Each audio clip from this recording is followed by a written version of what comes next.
Would the children in the congregation please come forward, and adults, you may sit down. Don't be shy, come on.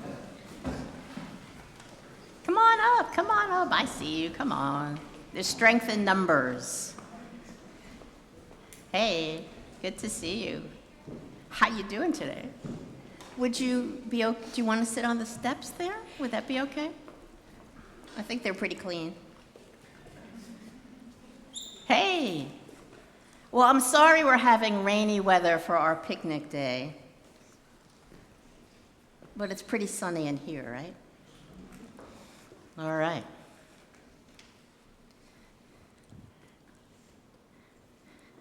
Look, there's a seat just for you. Perfect.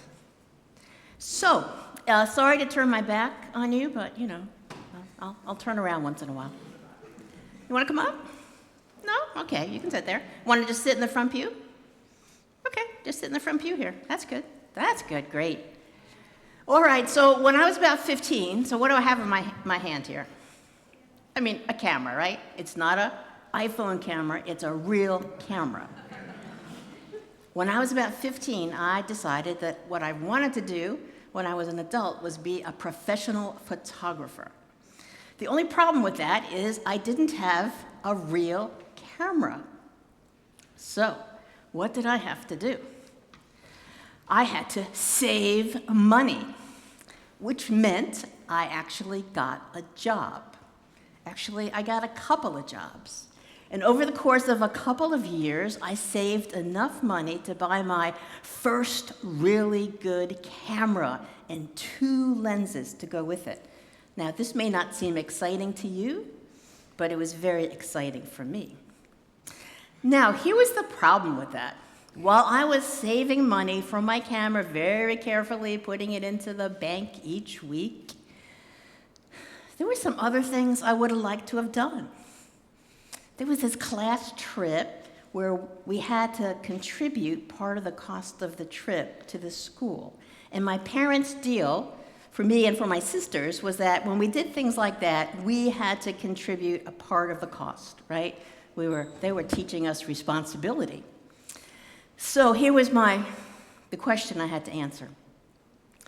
Do I take some of my camera money and use it for the trip? Or do I not use it for the trip, keep it, saving it, so that in a faster amount of time, I could buy my camera? So I decided I wouldn't go on the trip.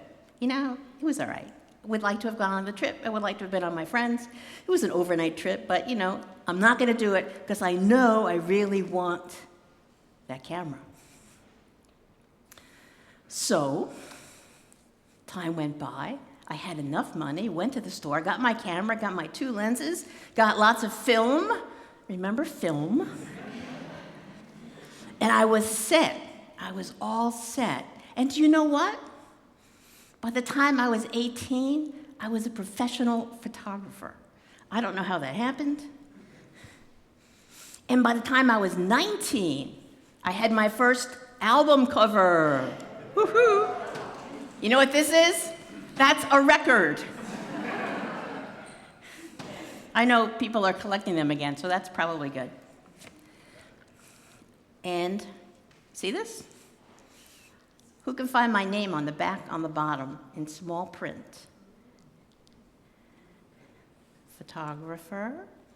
You see it? What's it say? What's my name? No, the photographer is this one. Let's see. Janet Vincent, yes, that's my name. It was here. I was 19. It was great. It was wonderful. I was glad that I had saved the way I did. I was glad that I made a choice not to go on that class trip. So in the gospel today is pretty rough, especially for, opening Sunday, picnic, please, all children in church. And Jesus says, if you don't hate your mother and your father, you can't be my disciple. Uh-oh, right? You're laughing, right? Could he have really meant that exactly that way? Well, here's the deal. The gospel also tells us that there were many people following Jesus, that they'd come out maybe on the weekend and say, let's go listen to that really good teacher. Jesus also had a core of followers. We call them disciples, right? Disciples. They stayed with Jesus no matter what. So Jesus was looking out on the big crowd around him coming out, and he said, you know, it's time to get serious. If you want to be my disciple, if you want to be a true follower, then you're going to have to make choices. There are some things that you won't do in order that you can follow me. Does that make sense? Let me ask for an example from you. How many of you are on a sports team? Got some sports teams here? Yeah, okay. How many of you take music lessons? Okay. How many of you take language lessons? All right, I think we've got well, I know you do these things. I know you do. Okay. Did you have to make a choice? Does the coach say, you have to be at all these practices, otherwise you can't play on the team? Have you heard that before? You have. Well, you will. But suppose you want to do something else. That's called a choice.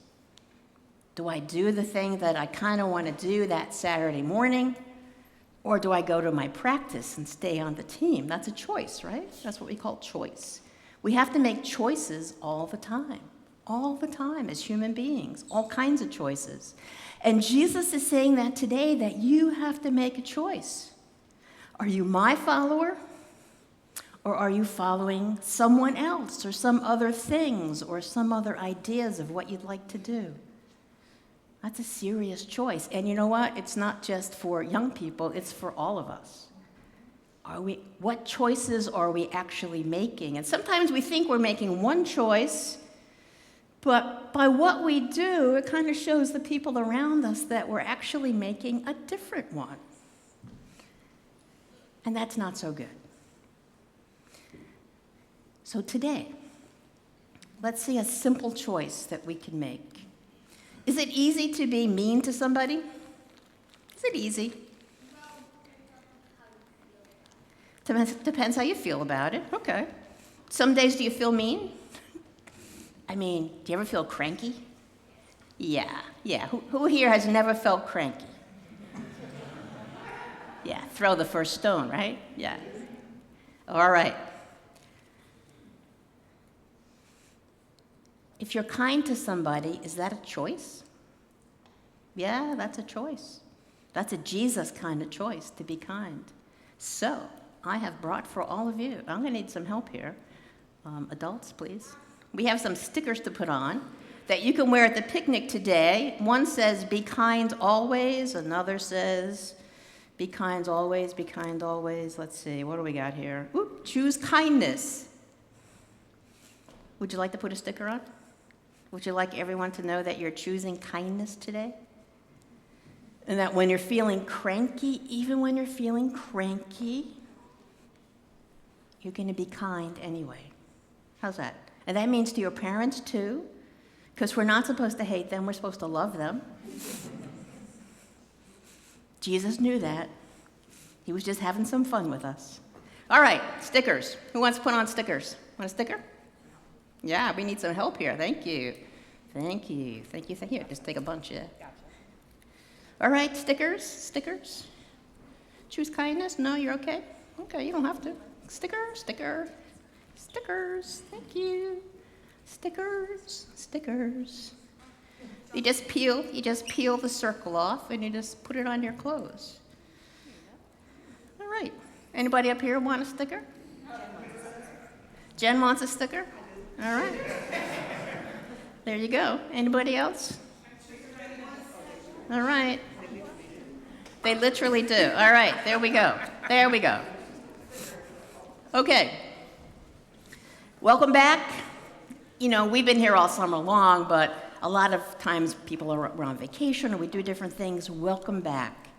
And we hope here at Christ Church in Rye, New York, that you will choose to be with us as much as you can. Be with us and celebrate with this community and learn with Jesus how to make good choices, how to be kind, how to be generous, and how to be loving. Okay? All right. That's it. You may take your stickers and go back to your seats. Thank you for coming up. And Chris, I'll return your camera. I forgot mine, or one of mine today.